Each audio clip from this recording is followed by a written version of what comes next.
नमस्कार विद्यार्थियों, स्वागत है आपका हमारे चैनल योगा एजुकेशन इंडिया में। विद्यार्थियों, आज इस वीडियो के माध्यम से मैं हठ रत्नावली का तीसरा उपदेश बताऊंगी। तीसरे उपदेश में अष्टांग योग के विषय में बताने वाली हूं।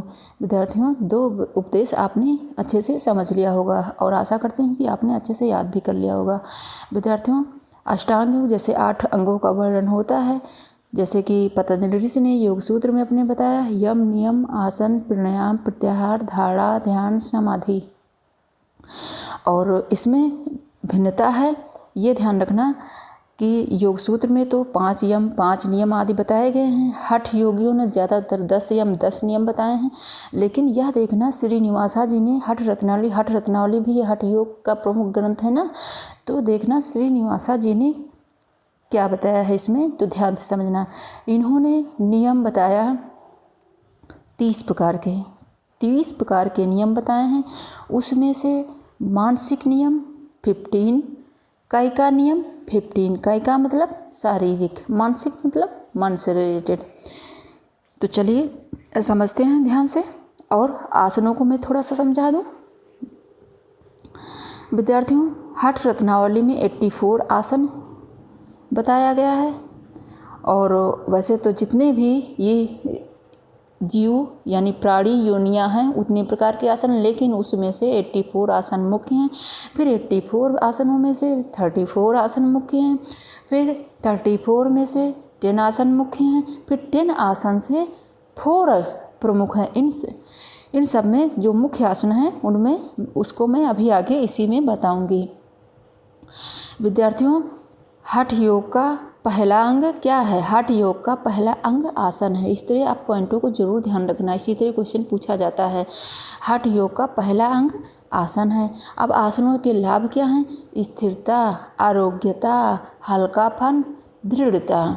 लाभ क्या है? स्थिरता प्राप्त होगी, इससे सभी रोग दूर होंगे, यानी आरोग्यता प्राप्त होगी, हल्कापन महसूस करेंगे और दृढ़ता आएगी शरीर में।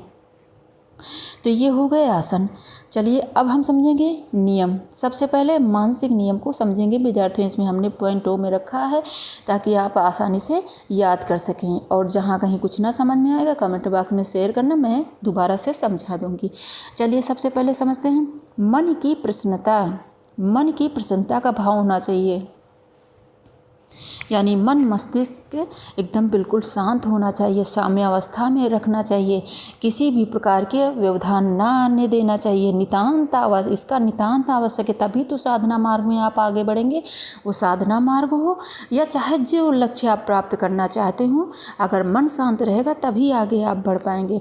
और मन की प्रसन्नता होनी चाहिए। मन की प्रसन्नता, संतोष भाव होना चाहिए, मौन भाव होना चाहिए, दया भाव होना चाहिए, इंद्रिय निग्रह यानी प्रत्याहार का पालन करना चाहिए, दक्षिणा से आस्तिकता यानी आस्तिकता भाव होना चाहिए, सरलता भाव होना चाहिए, मृदुता भाव होना चाहिए, क्षमा भाव होना चाहिए, भाव शुद्धि होनी चाहिए, ब्रह्मचर्य का पालन करना चाहिए। ब्रह्मचर्य जैसे वेद आदि का अध्ययन प्लस वीर्य का संरक्षण, भगवान पर भरोसा करना, ये सब इसके अंतर्गत आता है। स्मृति यानी कि याददाश्त आपकी तेज होनी चाहिए, और धृति का भाव होना चाहिए, धृति का पालन करना चाहिए, यानी मन की प्रसन्नता, संतोष, मौन, दया, इंद्रिय निग्रह, दक्षिणा, आस्तिकता, सरलता, मृदुता, क्षमा, भाव शुद्धि, ब्रह्मचर्य, स्मृति, धृति। मृदुता मतलब दयालु। अब ये आपने समझ लिया मानसिक नियम। अब कायिका नियम के अंतर्गत क्या रखा है श्रीनिवासा जी ने? तो स्नान, शौच, ऋत, सत्य, जप, होम, तर्पण, तप, दम,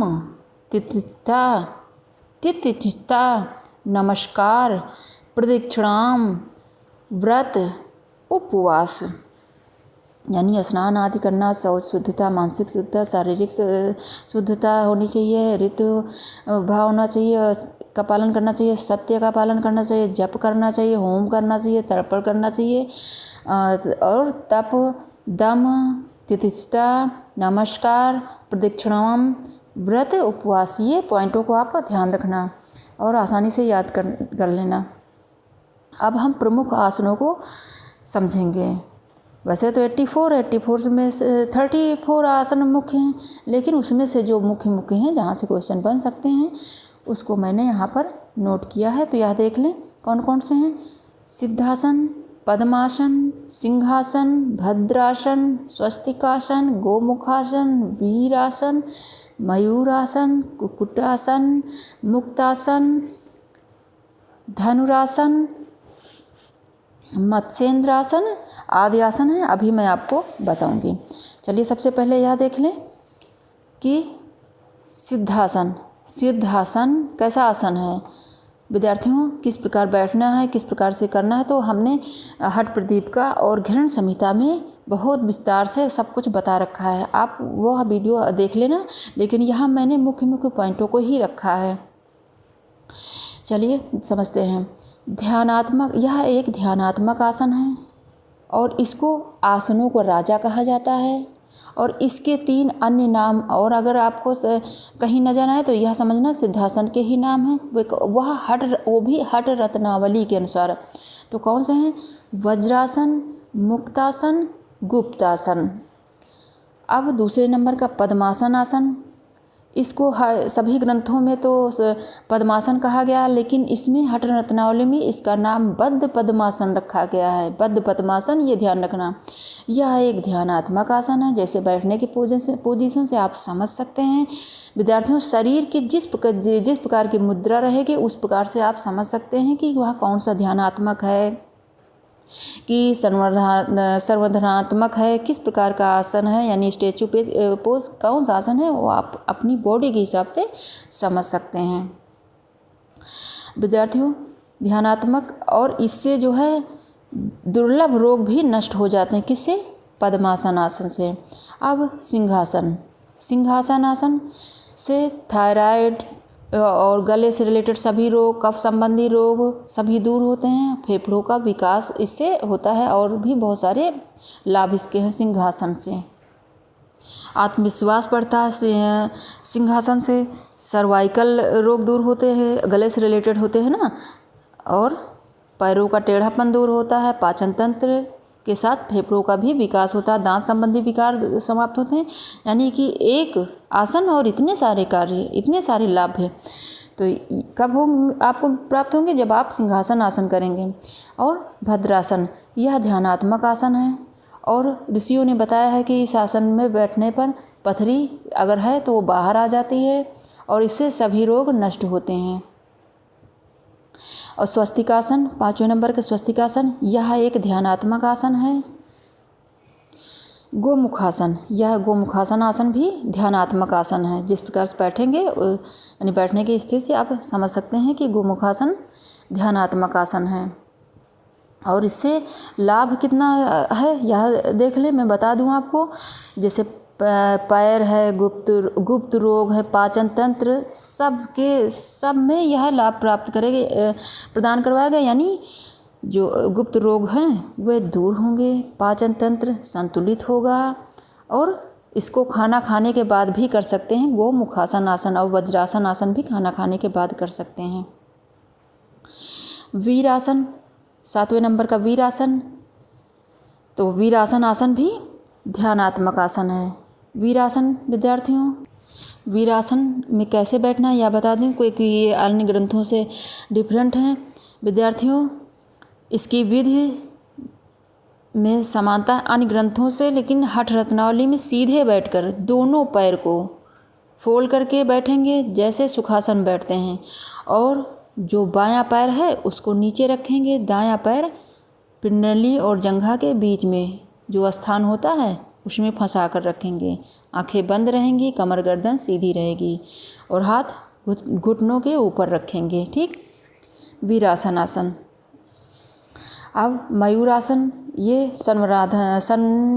संवर्धनात्मक आसन है। और कुक्कुटासन आसन और मुक्तासन आसन। कुक्कुटासन ध्यानात्मक और संवर्धनात्मक दोनों है कुक्कुटासन, और यह प्रदर्शनात्मक भी है। अगर इसमें बैठेंगे तो लोग देखेंगे भी। और मुक्तासन आसन इसमें बताया गया है। धनुरासन, यह संवर्धनात्मक आसन है। मत्स्येंद्रासन, यह संवर्धनात्मक आसन और ध्यानात्मक आसन है। भैरवासन संवर्धनात्मक आसन है और मंडूकासन ध्यानात्मक और संवर्धनात्मक आसन दोनों है। वृश्चिकासन यानी से यह भी संवर्धनात्मक आसन है और पश्चिमोत्तासन यह भी संवर्धनात्मक आसन है। तो आपने इसमें सिद्धासन, पद्मासन, सिंहासन, भद्रासन, स्वस्तिकासन, गोमुखासन, वीरासन, मयूरासन, कुक्कुटासन, मुक्तासन, धनुरासन, मत्स्येंद्रासन, भैरवासन, मांडूक्यासन, वृश्चिकासन और पश्चिमोत्तासन आसन यह समझ लिया है। अब यह ध्यान दें विद्यार्थियों, इसमें जो मैंने बताया था 4 मुख्य हैं, तो 4 मुख्य आसन और जहाँ और सभी में लगभग जो है 4 मुख्य आसन हैं। ये कौन कौन से यह देख लें। सिद्धासन, पद्मासन, सिंहासन, भद्रासन ये मुख्य सबसे श्रेष्ठ आसन यानी मुख्य आसन है और इन चारों में भी सिद्धासन मुख्य है। और इसमें जो है 10 जो मुख्य हैं यानी 34 में 10 आसन जो और मुख्य हैं वे कौन कौन से हैं। तो सिद्धासन, पद्मासन, सिंहासन, भद्रासन, स्वस्तिकासन, गोमुखासन, वीरासन, मयूरासन, कुक्कुटासन, मुक्तासन 10 और मुख्य हैं यानी जो है 84 हैं। 84 में 34 मुख्य हैं, फिर 34 में जो है 10 और मुख्य हैं। और आगे जो आसन बचे हैं उनको मैं समझाती हूँ, आपको ध्यान से समझना। योग निद्रा आसन, योग निद्रा आसन यह भी संवर्धनात्मक आसन है। निरंबल आसन, यह विद्यार्थियों जो मकरासन आप जानते हैं, मकरासन को ही हठ रत्नावली में निरंबल आसन कहा गया है यानी निरंबल आसन, यह ध्यान रखना। इसी तरह क्वेश्चन बन जाते हैं। और यह शिथिलीकरण का आसन है। और शवासन जैसा कि आप सभी जानते हैं, शवासन यानी यह भी शिथिलीकरण है यानी जिसको मृतावस्था कहते हैं। कोई भी कठिन आसन करने के बाद शवासन जरूर करना चाहिए। और काउंटर पोज भी हैं शवासन और निरंबल आसन एक दूसरे के, ये भी ध्यान रखना। विद्यार्थियों अब मैं बताऊंगी प्राणायाम के अभ्यास के लिए 3 प्रमुख आसन कौन से हैं जो कि हठ रत्नावली में बताया गया है। प्राणायाम के अभ्यास के लिए 3 प्रमुख आसन वे कौन कौन से बताए गए हैं। तो वे हैं सिंहासन, बद्ध पद्मासन, स्वस्तिकासन। और बद्ध पद्मासन कौन सा है, पद्मासन को ही इसमें बद्ध पद्मासन कहा गया है। और प्राणायाम 4 कालों में करना है, सुबह, दोपहर, शाम, मध्य रात्रि। और 20-20 करके 4 बार करेंगे तो 80 बार हो जाएगा। कुंभक प्राणायाम को ही कुंभक हठ रत्नावली में बताया गया है। फिर चलिए मैंने पॉइंटों में इसको रख दिया है। आसन से रोग दूर होते हैं, प्राणायाम से पाप सभी नष्ट होते हैं, प्रत्याहार से मानसिक विकार नष्ट होते हैं, यह बताया गया है प्रत्याहार से। तो आपने इसमें क्या क्या समझा। इसमें प्राणायाम के 3 प्रमुख आसन और योग निद्रा, निरलंबासन, शवासन, इन सभी को समझा। और कितने आसन हैं ये, सिद्धासन, पद्मासन, सिंहासन, भद्रासन, स्वस्तिकासन, गोमुखासन, वीरासन, मयूरासन, कुक्कुटासन, मुक्तासन, धनुरासन, मत्स्येंद्रासन, भैरवासन, मंडूकासन, वृश्चिकासन, पश्चिमोत्तासन, ये आसन हो गए। और 4 प्रमुख आसन हैं इसमें। और 10 यानी 84, 34 से फिर 10 में 4 आसन। 4 में भी सिद्धासन सबसे बेस्ट है और आसनों का राजा भी इसे कहते हैं। और 15 प्रकार के कायिका नियम बताया गया है, 15 प्रकार के जो है मानसिक नियम बताया गया है। और इस प्रकार नियम 30 प्रकार के हठ रत्नावली में बताए गए हैं, वो भी तीसरे उपदेश में बताया गया है। तीसरे उपदेश में आसन और नियम को डिफाइन किया गया है और प्राणायाम के विषय में थोड़ा सा बता दिया गया है बस। तो और इससे लाभ स्थिरता, आरोग्यता, हल्कापन, दृढ़ता आसनों से। तो विद्यार्थियों आपने अच्छे से समझ लिया होगा। जहाँ कहीं ना समझ में आए कमेंट बॉक्स में शेयर करना, मैं आपको दोबारा समझा दूंगी। और खुद देखना, दूसरे बच्चों को ज़रूर शेयर करना। अगर आप हमारे चैनल पर नए हैं तो सबसे पहले मेरे चैनल को सब्सक्राइब करना, बेल आइकन ज़रूर प्रेस करना। धन्यवाद विद्यार्थियों।